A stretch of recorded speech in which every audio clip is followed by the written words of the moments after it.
G'day, my name's Armchair Warlord Morgan. And I'm Armchair Warlord James, and we're from ArmchairWarlords.com.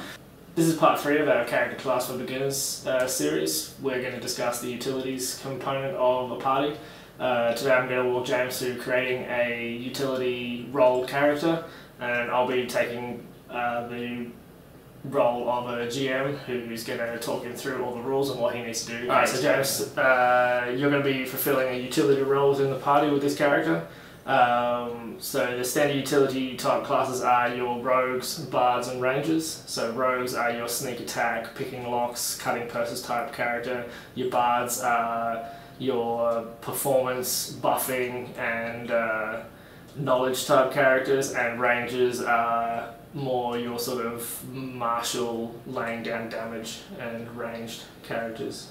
Okay, because I know that rogues have a bigger selection of skills and that this character is going to be fulfilling all the utility roles for the party, I don't want to divide any of his focus by messing with any magic, and I don't necessarily want him to be focused on combat too much, so I think I'm going to go with the rogue, which gets the biggest selection of skills. Alright, excellent. So I'm now going to talk James through all the class features of the rogue, and he's going to jot them down in the special ability section of his character. So the class features are weapon and armor proficiency. Rogues are proficient with all simple weapons, plus the hand crossbow, rapier, sap, short bow and short sword. He can summarise this within the section he's jotting in now, but if he references the page number where it's at, he can come back to it later and look up the exact weapons and armor he's proficient with.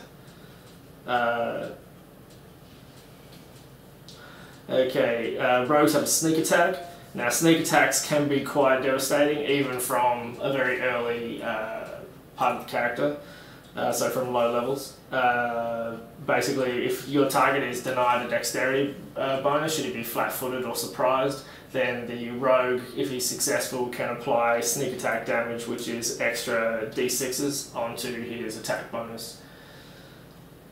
Okay, next one is trap finding.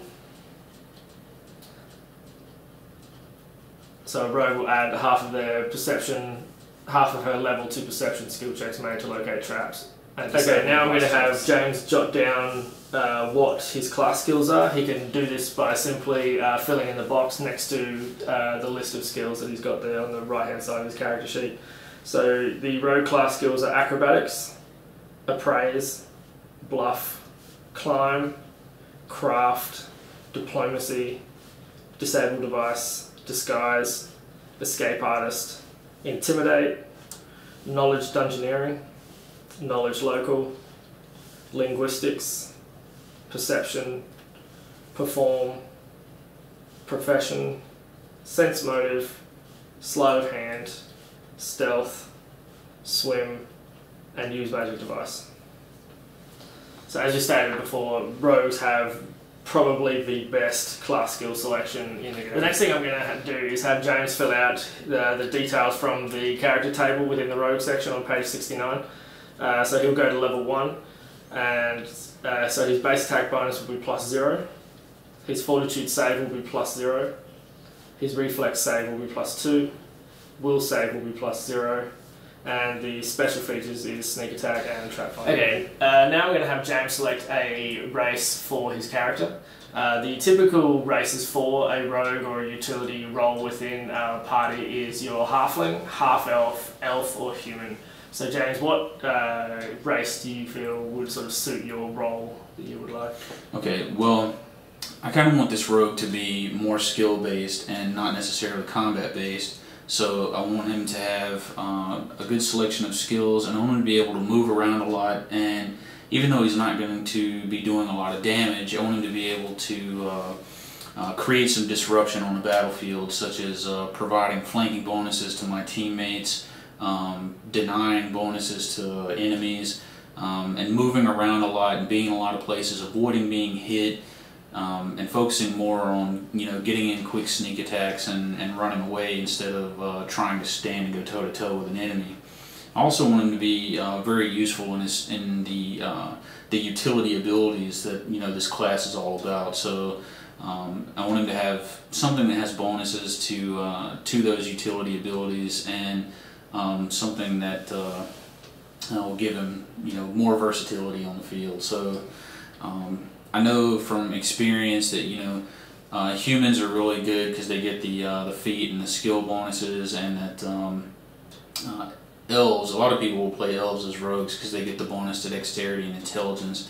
But personally, I think the halfling makes a better choice because he gets the size bonuses, and because some of his additional class some of his additional racial traits are better suited to being more of a utility style rogue. So I think I'm going to go with a halfling. Okay, now I'm going to have James fill in the racial traits for his character. So the first part will be the adjustments to his ability scores. So because we haven't selected his ability scores yet, we're just going to jot them down off to the side, and so we can take note of them and refer back to them later, perform our adjustments later. So because he's a sort of nimble nimble race, he's going to get +2 to his dexterity. He's also going to get +2 to his charisma. And due to his smaller size, he's going to get -2 to his strength. Okay, the next racial trait is that halflings are small. So because of this, they'll get a +1 size bonus to their armor class. They'll get a +1 size bonus on attack rolls. They incur a -1 penalty to their combat maneuver bonus and combat maneuver defense. But they receive a +4 size bonus on stealth checks, which is, you know, that complements a rogue character perfectly. Okay, the next one is slow speed. Halflings have a base speed of 20 feet. Little legs, can't move as fast. Fearless. Halflings receive a +2 racial bonus on all saving throws against fear. This bonus stacks with the bonus granted by halfling luck.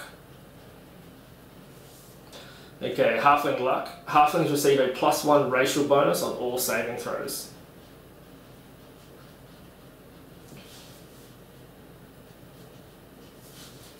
Okay, keen senses. Halflings receive a +2 racial bonus on perception skill checks.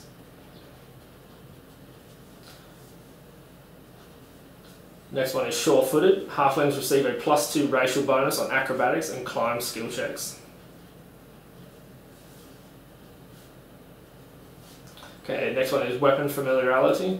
Halflings are proficient with slings and treat any weapon with the word halfling in its name as a martial weapon. And lastly is languages. Halflings begin play speaking Common and Halfling. Halflings with high intelligence scores can choose Dwarven, Elven, Gnome and Goblin as additional languages. Okay, now that James has selected his class and his race, we're going to go through and select his ability scores. As per our previous 2 videos, James is going to use the point buy system, and he's going to have 20 points to select his ability scores. So James is going to go through now, select his his ability scores, and explain why. Okay. Well, because my rogue is very utilitarian and I want him to be able to use a lot of skills, I'm going to want to put a lot of points into his intelligence. So I'm going to spend 10 points and give him a 16 intelligence. Now, with the points I have left over, and based on the racial bonuses that I have, I want him to have very good dexterity as well, so he can avoid being hit. So I'm going to spend 5 points to give him a 14 in dexterity, which with his racial +2 is a 16. Next, because he has a penalty to strength, but I don't want to actually deal with that penalty in the game, I want to spend some points to make sure that his strength score doesn't go into the negative. So I want to spend at least 2 points there, but I think I might can put some points in other places first. So and I only have 5 points left. So I think what I'll do first is spend 2 points to make my wisdom a 12. Wisdom can be very useful for rogues because you know, it benefits perception checks and sense motive checks and several other things that rogues can find useful.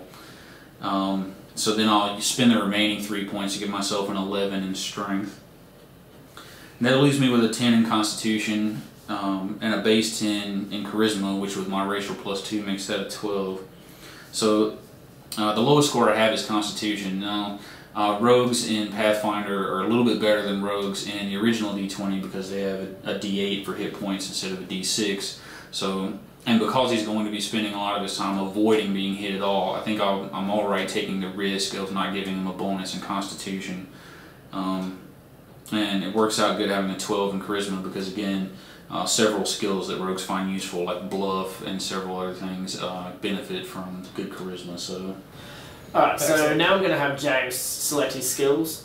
His base skills points that he's available is 8, and because of his intelligence bonus, he gains an extra 3. So James is going to go through, select his 11 skill points, keeping in mind that he's only level 1, so he can't apply more skill points to each skill than what level he is currently. So that's literally a maximum of 1. So James can go through and do that now. Okay, so.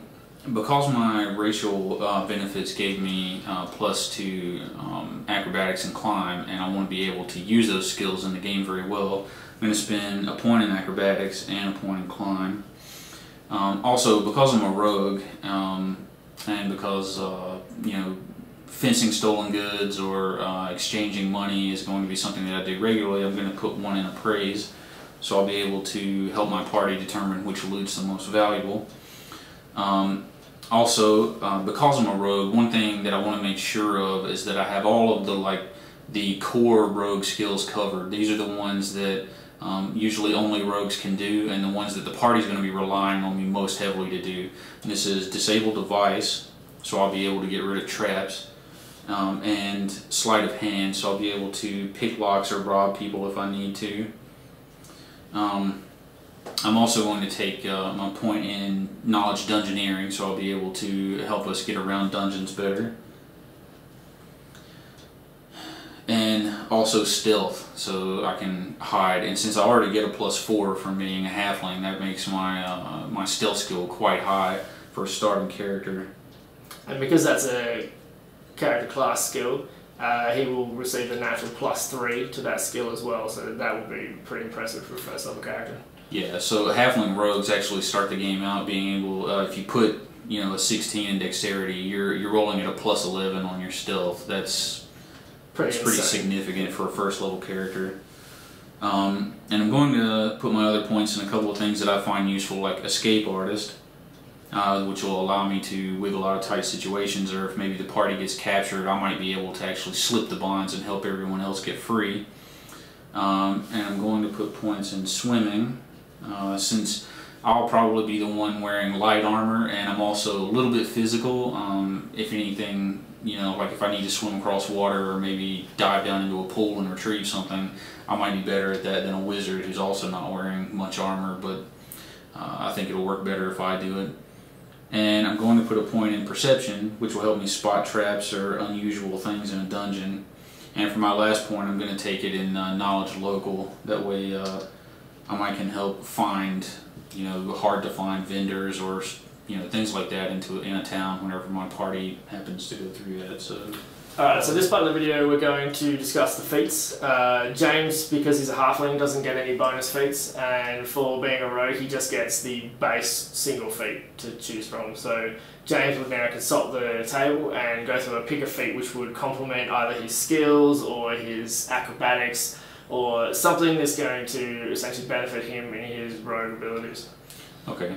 Because I've invested a lot of effort in making this character very skill oriented, I'm sort of getting imbalanced with his combat abilities, and I want him to be able to move around the battlefield and cause a lot of disruption, so I think I'll go with combat reflexes. Okay, so this feat will allow James to essentially, while he's being acrobatic around the battlefield and sort of increasing the amount of threatened squares that he has or controls on the battlefield, as well as when he's hiding and being stealthy, monsters will pass through his threatened squares without realizing it, and the feat that he selected, combat reflexes, will allow him to increase his attacks of opportunity, essentially free attacks that he gains every round to a number equal to his dexterity modifier. In this case it's 3. So when if he's hiding behind a door and a bunch of enemy rush through the door to charge the party, he'll be able to stab 3 of them that come through the door, or attempt to. And when you combine that with the sneak attack bonus that rogues get, that will allow this character to be able to do some pretty significant damage, especially as a level 1. In this part of the video we're going to discuss the rogue starting cache. So normally you would consult the table on page 140, which would be the starting character wealth table. Now the rogue gets 4d6 times 10 GP. For the ease of calculation for this series of videos, we're just going to take the average, which is listed next to the row here, and the average for a rogue will be 140 gold pieces.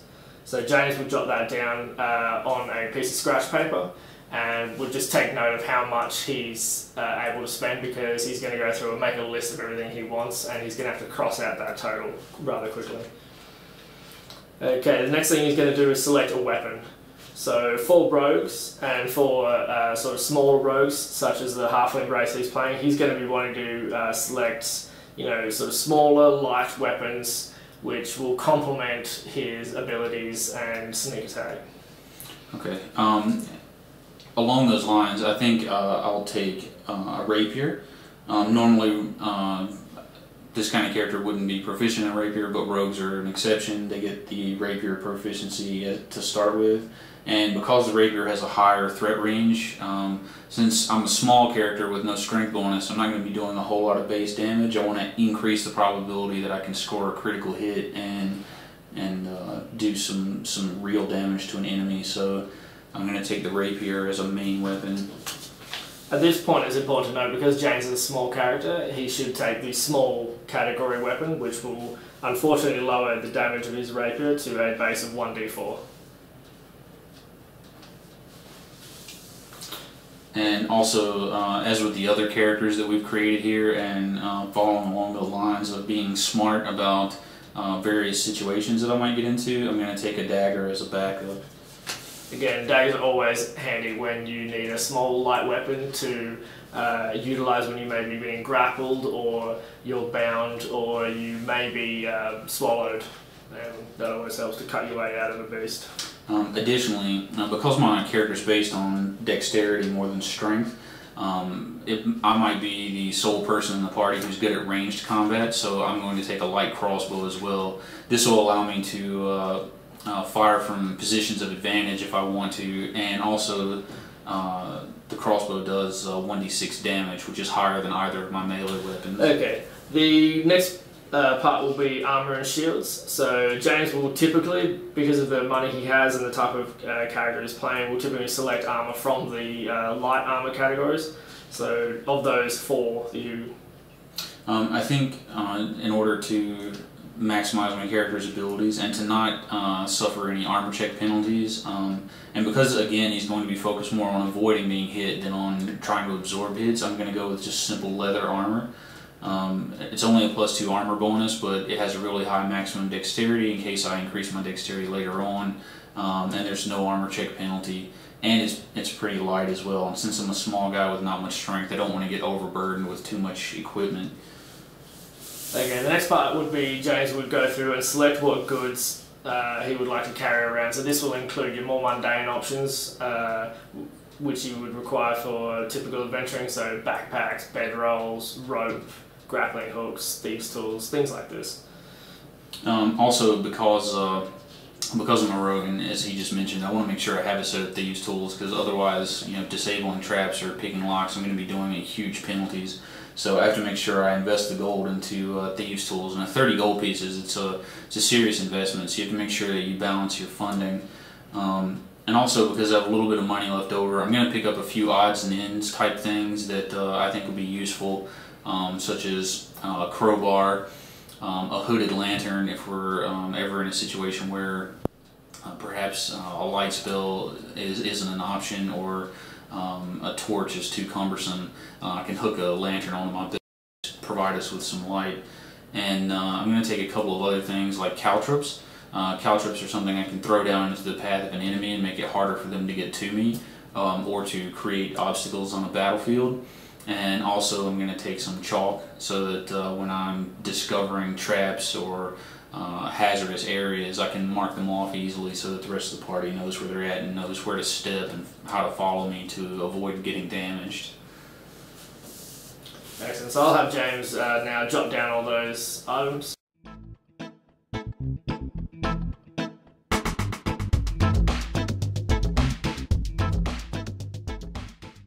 Alright, so this part of the video we're going to discuss the alignment. typically you would select whether you're going to be lawful or chaotic first. So James, do you see yourself as always following the rules or doing what needs to be done? I kind of see this character as not necessarily being a stickler for rules, but also not being someone who just randomly goes about doing anything he wants. I think this character is a good person, and he likes doing good just for the sake of doing good. Okay, so from his description, he would typically choose neutral good. This is also in line with your typical halfling, who are dominated by races twice their size. They typically choose sort of the more neutral, centre-of-the-road type alignments, and being good, that also fits in with the party as well. Alright, so once James has selected his alignment, he can now go through and fill in the miscellaneous details on his character, which sort of flesh everything out and make it a bit more realistic. So that would be his age, weight, height, hair, eyes, stuff like that.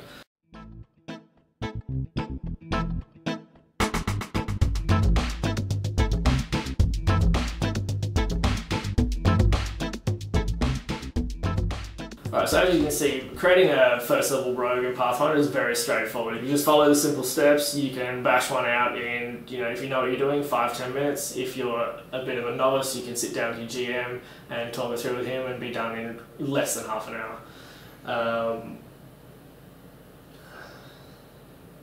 Just do the outro? Yeah, just go ahead and do the outro. So this has been part 3 of our segment on creating all the character classes for a basic 4 archetype party. So we've got the fighter, the utility character, the divine caster, and the arcane caster. Yep. In this segment we discussed the utility character, and in the next and last segment we're going to discuss the arcane caster. Yeah. Fuck, what was the first one again? This has been part 3 of our segment on... Alright, so this has been part 3 of our segment on basic character creation. So part 1 was the fighter, part 2 was the divine caster, which ended up being a cleric. This has been the utility rogue class. Next we're going to make a video on the arcane caster. And what's the next one? That's pretty much it. Just say, if you like this video, remember to hit like and subscribe, and yeah, thanks for watching. Right. So, remember to say your name again. Yeah.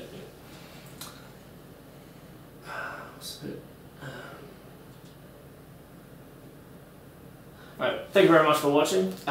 You can like and subscribe to our channel. Also, you can find us on Twitter at AC Warlords. You can find us on Facebook under Armchair Warlords LLC. And feel free to comment below. We value your feedback. And my name's Armchair Warlord Morgan. Let's do that again. I was watching the screen while you're doing it, and like every time you said something, you were moving your head up and down. Yeah.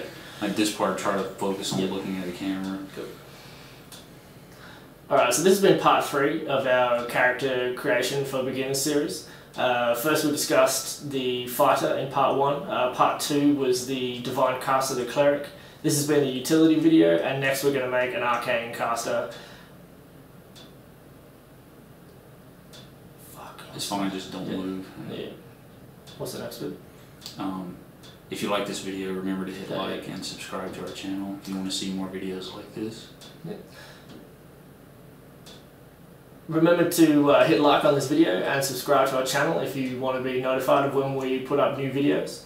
Remember, we're also on Facebook at Armchair Warlords LLC, and we're on Twitter at ACW. We're also on Twitter at AC Warlords, and my name's been Morgan at Armchair Warlords. Oh, fuck, your name is still Morgan. Fuck, I hate doing this. Alright. I prefer when I'm just doing like unboxing and they can't see my face and shit. Yeah. Alright, so this has been part 3 of our character class for beginners series. Part 1 was the fighter, part 2 was the divine caster or cleric, and the next video we're making is going to be the arcane caster. If you like this video, remember to hit like below, and you can also subscribe to our channel to get all the latest updates on videos that we're producing. We're on Twitter at AC Warlords and also on Facebook as Armchair Warlords LLC. My name is Armchair Warlord Morgan. And I'm Armchair Warlord James. And you can see us at armchairwarlords.com. Thanks for watching.